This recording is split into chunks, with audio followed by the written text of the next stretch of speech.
Man, part three of the Trio 304 kidnapped almost in Colombia. Let go. That I'm laying right here, right now in my bed, is so surreal to me. You know why? Because I survived a kidnap attempt with my friends in Cartagena, Colombia.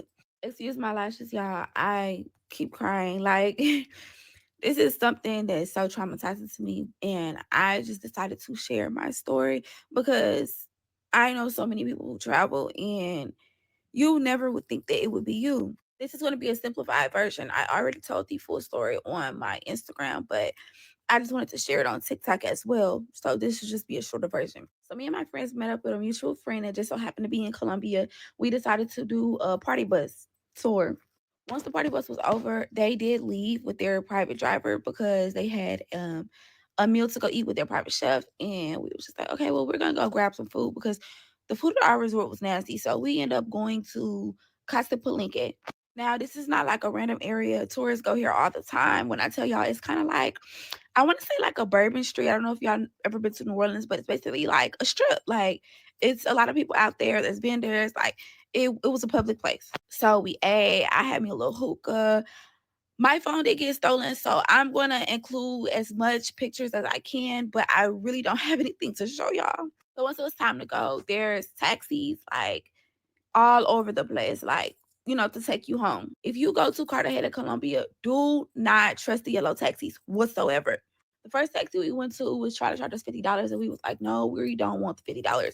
After that, we went with the second taxi, and it's crazy because he charged us $50 too. But we was just like, at that point, it was like, okay, honestly, if we keep trying, they're all gonna charge us $50. We just wanted to get home.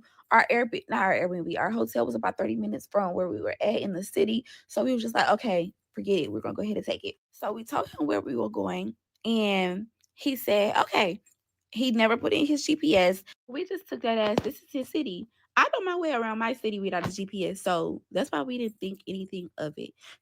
Okay, here's part two on surviving my kidnap attempt in Cartagena, Colombia. So people told us that the Ubers was illegal. That is the only reason we were taking taxi. How we knew that Ubers weren't illegal, we would not have took a taxi. We just thought that it made sense to take, what was legal. We weren't trying to get in trouble in a foreign country. So I'm not going to go into deep details as far as the red flags. I'm just going to give y'all all the red flags that we seen, which led up to the event, and then I'm going to tell y'all the event.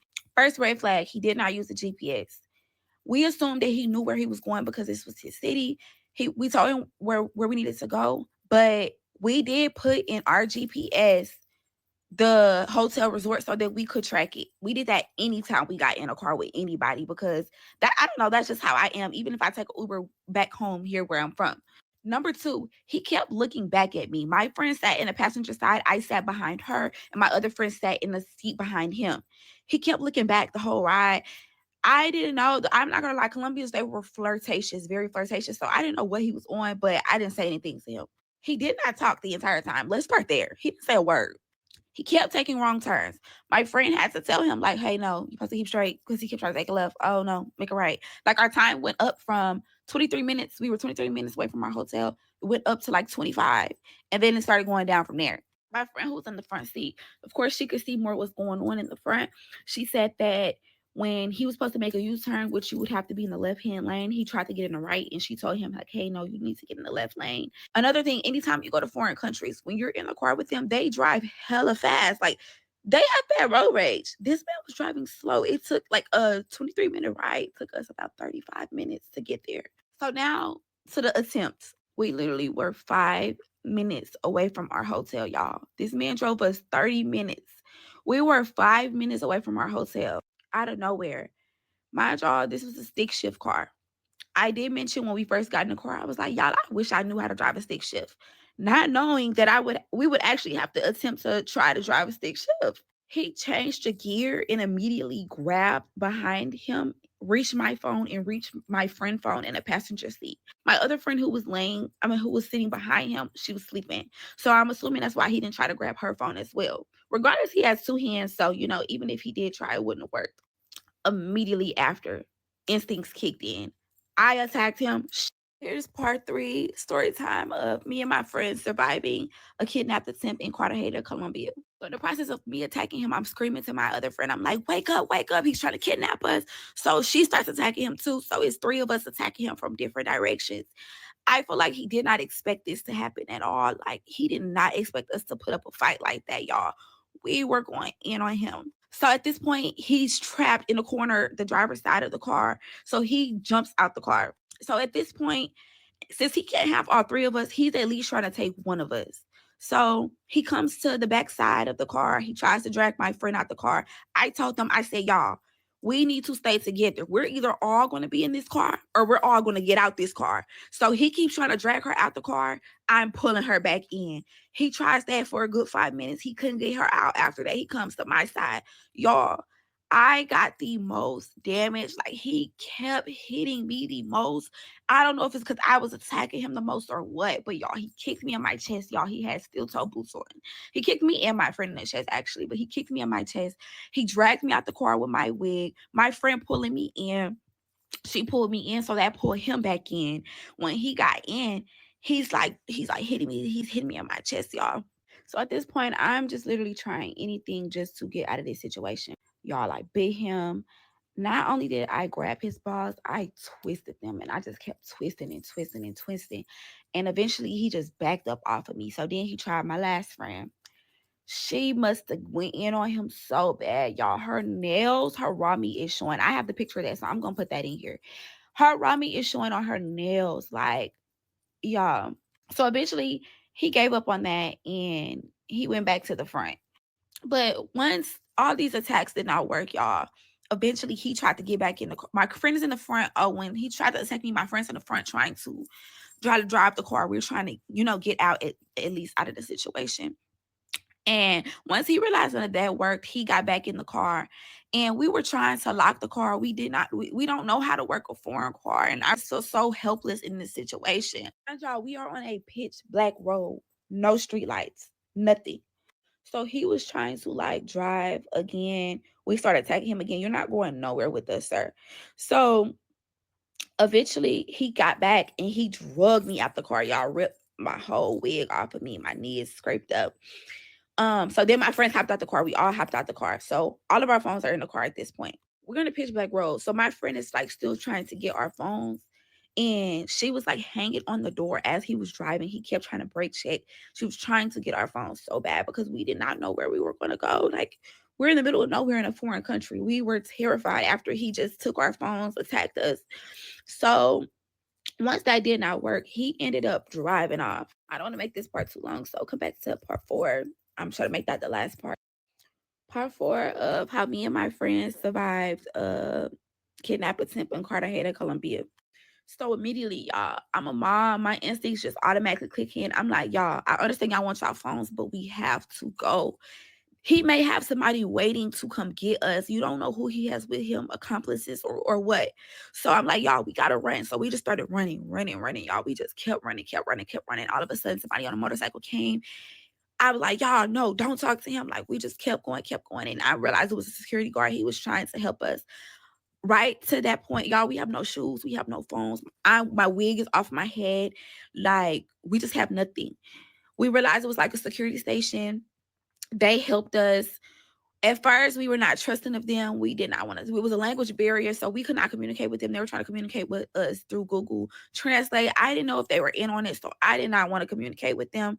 But eventually, we realized I just was praying the entire time. Honestly, when we were running the entire time, I was praying. I was like, God, just thank you, Lord. God, just give me discernment, Lord. Give us guidance. Like, I was just like, God, just please let us make it back home to our families. Like, we were all on the same court that if we made it back to that hotel, we were leaving on the first flight out back to Houston. So yeah, eventually, the security people, they got in contact with our hotel and they were able to send a car to come get us. When the car came, it was untagged, y'all. I was not playing with them.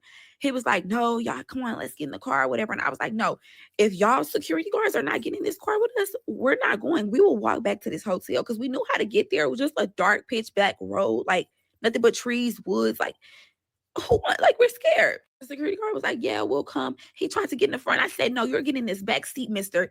Y'all, we made him ride in between us. I made my friend get in the front seat. We had our windows down in the back seat in case we needed to jump out that car, but we made it back to the hotel safe, y'all, immediately. We just like broke down. We were hugging each other. Like, we could not sleep. This is just like such a traumatizing experience. Everybody keep telling us, like, we need to contact the police, the embassy, and everything. Everybody just, it was a lot. The police came. They eventually went to go check the scene out. And one of my friends, her phone was left inside the car because he did not take her phone. She was sleeping. So we had her updated location. Even still to right now, we can see her updated location because her phone isn't dead. Y'all, they went there. They showed us a random man. They said it was 3 taxis in that apartment complex. They showed us a random man driver. It wasn't him, but they never showed us 2 other drivers. So honestly, I feel like the police was in on it. They tried to actually get us to leave with the police. They said we have to go with him to go with them to identify the man, and we refused. I told them we're not going anywhere. Like, if I go anywhere, it's going to be me leaving here to go to the airport to go home.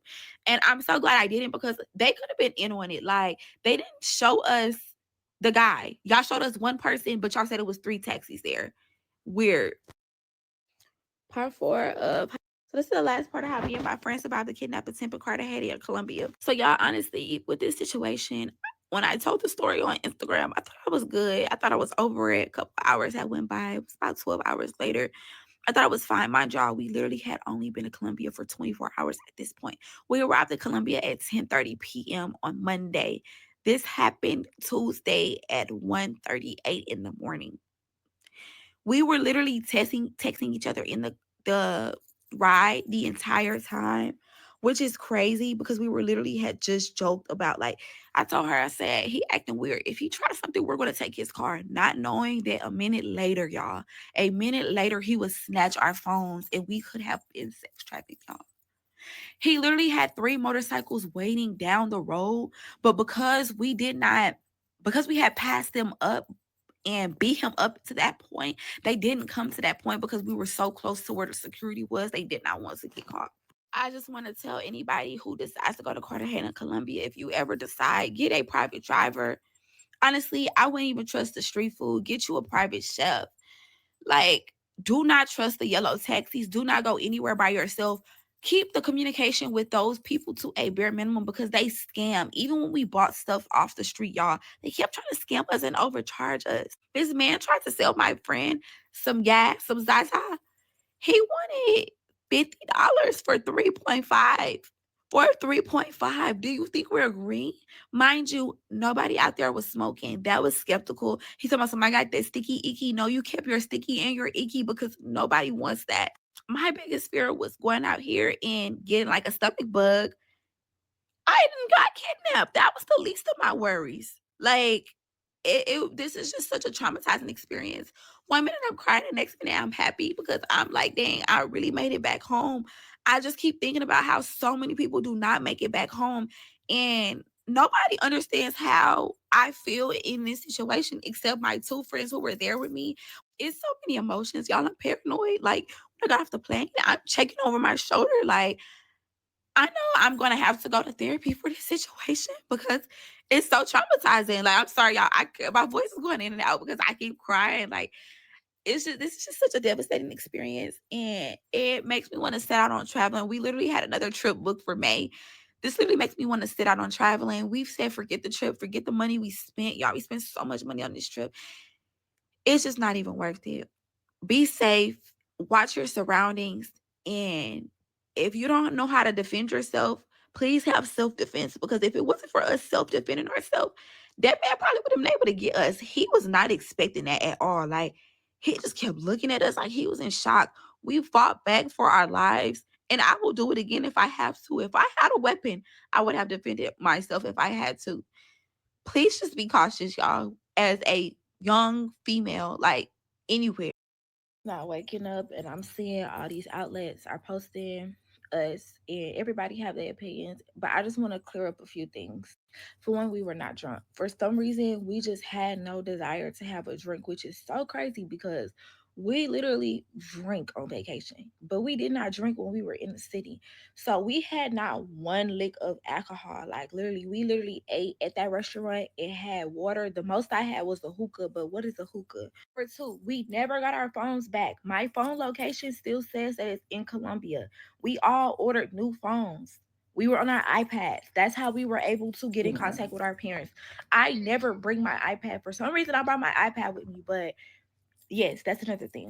Three, it may seem crazy how he waited till 5 minutes till we got to the hotel. It's crazy to us too. We literally was saying the same thing. Why did he wait till he got so close to the hotel? I don't know. That was nothing but God. In my mind, this is what I said. I feel like he was just trying to figure out how he was going to do it because it was three of us. I don't feel like this was planned. Everybody keeps saying his buddies would have came. This was not planned. He literally was driving up and we was like, hey, how much for the ride or whatever? Like he wasn't like sitting parked plotting. Like he was like passing us up and we were walking and we was like, hey, are you accepting, like rides right now? And he said, yes. He asked us where we were going. He asked us where we were going. We told him and he said 50. And we said, okay, we got in the car. So he didn't have time to contact any accomplices. He was not on his phone the entire time. He picked his phone up one time. He looked at something and then he put his phone back down. So he did not have time to communicate with anybody. Y'all keep saying we wouldn't have got away. No, baby, we would have got away because God is always on my side. The entire time this was going on, I was praying, I was screaming, I was repenting. So, yes, it may seem surreal, it may seem fake, but nothing about it is fake. At the end of the day, a lot of y'all don't believe in God. That's why y'all think it's fake. No, baby, it's real. It's real. Nothing about it is fake. Nothing. Another thing people were saying, we probably was aggressive towards him. What's crazy is we did not have a conversation. I couldn't even tell you what his voice sounded like. We had no conversation with him. We did not go off on him. Y'all, we was chilling. Like we were just ready to get back home to the hotel. Like we were just tired. At the end of the day, it's always gonna be some weirdos saying they don't believe us. This is why people never come out. But at the end of the day, I'm used to attention. I already have a large following. So I'm used to people having negative shit to say. At the end of the day, this is real. This really happened to us. Y'all have a blessed day. I hope this never happens to y'all family since y'all just don't believe us. And I'm about to go have some retail therapy. I am not reading the comments.